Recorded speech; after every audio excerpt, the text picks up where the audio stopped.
এই গরমে তোমরাও যদি বাড়িতে এরকম ভাবে সুন্দর মিষ্টি দই বানিয়ে নাও, আবার সাদা, কেমন লাগবে বলো? আশা করি সকলেরই বেশ ভালো লাগবে। আমি খুব সহজেই ঘরোয়া পদ্ধতিতে বানিয়েছি, খেতে কিন্তু দারুণ হয়েছিল। যে কারণে প্রথম আমি দুধটাকে ভালোভাবে জাল দিয়ে নেব, সেই সঙ্গে পরিমাণ মতন চিনি দিয়ে দিচ্ছি। আমি কিন্তু বেশি মিষ্টি করব না, অনেকেই রয়েছে যারা প্রচুর মিষ্টি খেতে পছন্দ করো না। আমি চিনি দিয়ে ভালোভাবে দুধটাকে জাল দিয়ে দিচ্ছি। ভালোভাবে জাল দেবে, হ্যাঁ?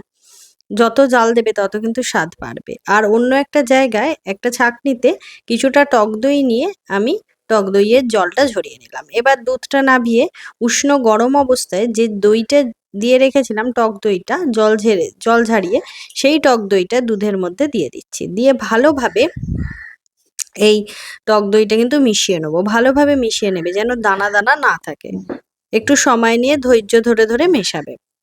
গরমকালে টক দই বলো, মিষ্টি দই বলো, খেতে কিন্তু দারুণ লাগে।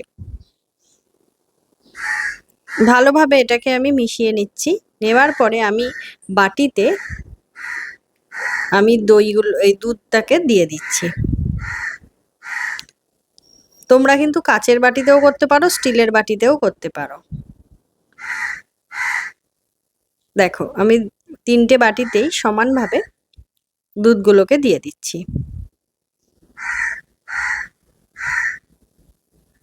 আমার ভিডিও আর চ্যানেল তোমাদের কেমন লাগছে কমেন্ট করো। নতুন কোনো রেসিপি দেখতে চাইলে বললো, আমি সেই রেসিপি নিয়ে তোমাদের সামনে হাজির হব। আমি তোমাদেরকে বলবো গরমকালে একবার অন্তত এইভাবে তোমরা দই বাড়িতে বানাও। খুব সহজে বাড়িতে বানাতে পারবে আর খেতে কিন্তু খুব সুন্দর লাগে। এবার এগুলোকে আমি ফয়েল পেপার দিয়ে কিন্তু চাপা দিয়ে দেবো। তোমাদের কাছে যদি ফয়েল পেপার নাও থাকে তোমরা কিন্তু যেকোনো মানে ছোট ছোট প্লেট দিয়েও চাপা দিতে পারো। তবে এমনভাবে চাপা দেবে যেন কোনো রকম হাওয়া ভেতরে না ঢুকতে পারে। আমার কাছে ফয়েল পেপার ছিল তাই আমি সেগুলো দিয়েই দিয়ে দিচ্ছি। 3টেকেই ভালোভাবে ফয়েল পেপার দিয়ে চাপা দিয়ে নিয়েছি। এবার আমি এটাকে একটা থালার উপরে রাখবো। রেখে একটা প্রথমে দেখো রুমাল ব্যবহার করেছি। তারপরে একটা চাদরে মুড়িয়ে রেখেছি। দেখো, তারপর 10 ঘন্টা বাদে তোমাদেরকে দেখাচ্ছি রেজাল্টটা এরকম এসছে। 10 ঘন্টা রেখেছিলাম কিন্তু দেখো, দেখো একদমই পড়ছে না। দেখেছো কত সুন্দর মিষ্টি দই হয়েছে?